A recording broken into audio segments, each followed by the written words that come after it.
உலக தாய்ப்பால் தினம். ஒரு அற்புதமான நாள் இது.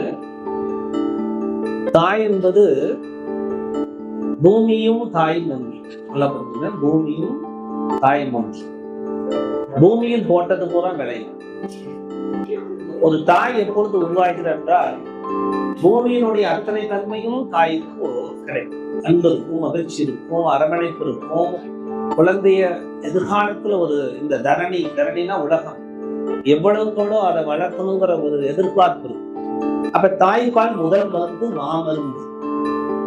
யோகா அப்படின்னா சென்ஸ், நம்ம சென்ஸை நம்மளுடைய எனர்ஜியை தக்க வைக்கிறது, ஒருநிலைப்படுத்துதல்.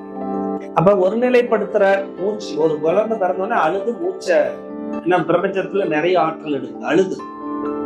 அப்ப முதல் எடுக்கிற இந்த மூச்சு தான் கடைசி வரைக்கும் இருக்கிற முக்கியமான மூச்சினுடைய தன்மை. ஃபர்ஸ்ட் குழந்தை பிறந்த மூச்சு தான் ஃபர்ஸ்ட். ரெண்டாவது தாய்ப்பால். என்ன புரிஞ்சுங்க? முதல்ல மூச்சு, தாயினுடைய ஊட்டப்பட்ட கர்ப்பப்பையில் இருக்கிற அந்த பிராண சக்தி பிறந்தவுடன் இந்த பிரபஞ்சத்தினுடைய சக்தியோட கனெக்ட் ஆகும். பிரபஞ்சத்தினுடைய சக்தியை கனெக்ட் ஆகும் பொழுது மூச்சு விடும். அதுதான் அழுகை. அந்த அழுகும் பொழுது அடுத்து தாய்ப்பாலை கேட்கும். இது ரெண்டும் ஒண்ணுதான். அதனாலதான் மூச்சையும் தாய்ப்பாலையும் ஒன்றாக நினைப்பார்கள். அப்ப தாய் போல் பிள்ளை நூல் போல் சேலைன்னு ஒரு பழமொழி உண்டு. நூலுக்கு நூல் தரமாத்தான் சேலை, அழகான சேலையை நெய்ய முடியும். அதே போலதான் தாயினுடைய அத்தனை குணங்களையும் நம்ம குழந்தை கொடுக்க முடியும். அப்ப பால் ஊட்டும் பொழுது அன்பு, பாசம், எதிர்ப்புத்தன்மை, எதிர்காலத்துல என்னவா ஆகணும் அப்படிங்கிறது அத்தனையும் இந்த தாய்ப்பால் இருக்கு. அப்ப யோகால மூச்சு பயிற்சி தாய் சில எக்ஸசைஸ் பண்ணும். அப்படின்னா அப்பர் பாடி தான் நமக்கு முக்கியமானது. தாய்ப்பாலுடைய அப்பர் பாடி. அப்பர் பாடி பிரபஞ்சத்தினுடைய மூச்சோடைய கண்ட்ரோல். நம்ம அதாவது தாய்க்கு பால் கொடுக்கும் போது எல்லாமே ஸ்ட்ரெஸ், மசில்ஸ் எல்லாம் கொஞ்சம் ரிலாக்ஸ்ட் இருக்காது. அப்ப நம்ம ரிலாக்ஸ்டா பண்றதுக்கு என்ன பண்ணணும் அப்படின்னா கழுத்து எக்ஸசைஸ் என்ன பண்ணும். கழுத்துங்கிறது கண்டம், பிண்டத்தையும் அண்டத்தையும் கனெக்ட் பண்ற முக்கியமான மூச்சினுடைய பகுதி கழுத்து. கழுத்துக்கு எவ்வளவு எக்ஸசைஸ் கொடுக்கணுமோ அதனுடைய லோயர் பாடி என்ன ஆகும், ரிலாக்ஸ்ட் ஆகும். அப்ப என்னன்னா மூச்சு எழுத்து என்ன பண்ணும், ரிலாக்ஸ். எப்பயுமே 30 பயிற்சி பண்ணணும். தாய் ரிலாக்ஸ், ஒரு டென்ஷன்லயே இருப்பாங்க, ஒரு ஸ்ட்ரெஸ்ஃபுல்லாவே இருப்பாங்க. அந்த மனநிலையில என்ன மனநிலையில இருக்குதோ தாய்க்கு பால் ஊட்டும் பொழுது மனநிலையை மகிழ்ச்சியாக ஊட்டணும். முடிஞ்ச அளவுக்கு கொஞ்சம் ரிலாக்ஸ் பண்ணிட்டு நம்ம மைண்டை காம் பண்ணிட்டு மகிழ்ச்சியாக்கி. ஏன்னா குழந்தைக்கு ஊட்டுகின்ற முதல் பால் அந்த எதிர்காலத்தை ரெஜிஸ்டர் பண்ற பால். அந்த எதிர்காலத்தை ரெஜிஸ்டர் பண்ற அத்தனை சத்து அதுல இருக்கு. அப்ப மகிழ்ச்சி இருக்கணும், அன்பு இருக்கணும். குடும்ப சூழ்நிலையெல்லாம் இருக்கிற துன்பங்கள் எல்லாம் விளக்கிட்டு அழகா ஊட்டும் பொழுது அந்த குழந்தை அழகாக எதிர்காலத்தில் நடந்து இந்த தரணியில் வெற்றி எடுக்கும். தாயோடைய அத்தனை குணங்கத்தையும் கொண்டு. அப்ப மூச்சு பயிற்சிங்கிறது மனசினுடைய எல்லா ஸ்ட்ரெஸ்ஸையும் ரிமூவ் பண்ற ஒரு முக்கியமானது. எப்படின்னா கழுத்து எக்ஸசைஸ். எப்படின்னா பிரீத் இன், பிரீத் அவுட். அப்ப என்ன ஆகுது, கழுத்தை மூவ் பண்ணலாம். கழுத்தை என்ன பண்ணும், ஒரு 5 தடவை பண்ணணும். அதே மாதிரி லெஃப்ட் அண்ட் ரைட் இதே போலதான். பிரீத் இன், பிரீத் அவுட், பிரீத் இன், பிரீத் அவுட். இது போல லெஃப்ட் ரைட் மூவ்மெண்ட் பண்ணி 5 செகண்ட் பிரீத் இன், பிரீத் அவுட். அப்புறம் ஹம் பண்ணணும். பிரீத் இன் பண்ணி ஹம்,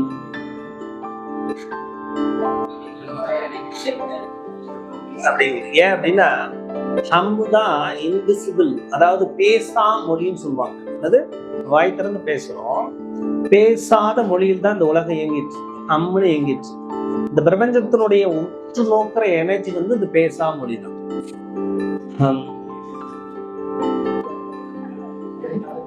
மைண்ட் என்ன ஆகுது, ஹம்முக்குள்ள அடங்கிது.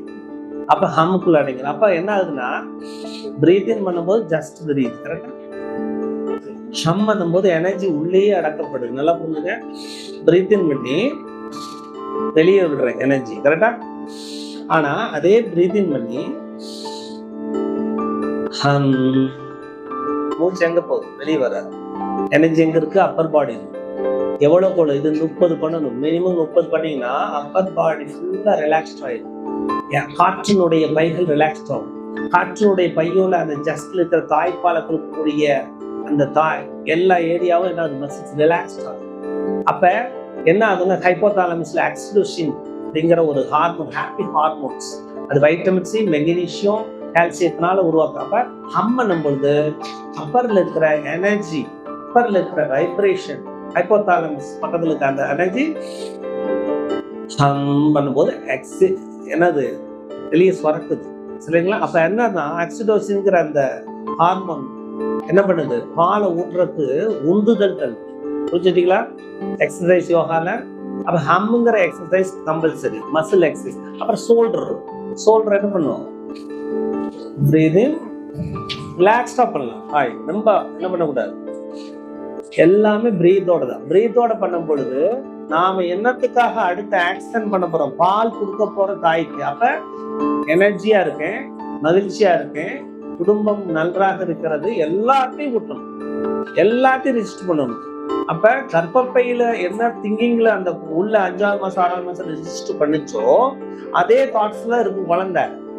அப்ப தாய் சொல்லி சொல்லி சொல்லி தாய்ப்பாலை ஊட்டும் பொழுது அந்த எல்லா விஷயங்களும், அந்த எதிர்காலத்துக்குரிய எல்லா விஷயங்களும் அது ரிஜிஸ்டர் ஆயிருக்கிறேன். புரிஞ்சுங்களா? அதுதான் தாய்ப்பால் மாமருந்துன்னு சொல்றாங்க. இப்ப யோகால பிரீதிங் எக்ஸசைஸ் தாய் கம்பல்சரி மூவ்மெண்ட் எக்ஸசைஸ் பண்ணணும், வாக் பண்ணணும், பிரீத் பண்ணணும்.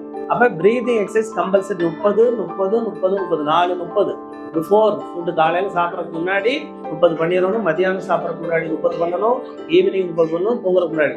இப்படி எனர்ஜியை பிராண சக்தியை கூட்டிக்கிட்டே வரும் பொழுது அப்பர் பாடி ரிலாக்ஸ்டா இருக்கும். அப்பர் பாடி ரிலாக்ஸ்ட் ஆனா லோயர் பாடி ரிலாக்ஸ்ட் ஆயிடும். எவ்வளவுக்கு முளைக்கட்டிய தானியங்கள், இதில் முளைக்கட்டிய தானியத்தில் அதிகமான உயிர் சக்தி பிராண சக்தி உண்டு. எவ்வளவு கூட முளைக்கட்டிய தானியங்களை நவ தானியம்னா 9 எனர்ஜியை கொண்டது. இந்த நவ தானியங்களை எவ்வளவு கூட நம்ம எடுத்துக்கிறோமோ புரோட்டீன்ஸ் அதிகமா இருக்குது. அதனால யோகா பண்ணுங்க, ட்ரெயின் பண்ணுங்க. தாய் தான் ஒரு எதிர்கால குழந்தையை உருவாக்க முடியும். அவள் தான் தெய்வம். நன்றி.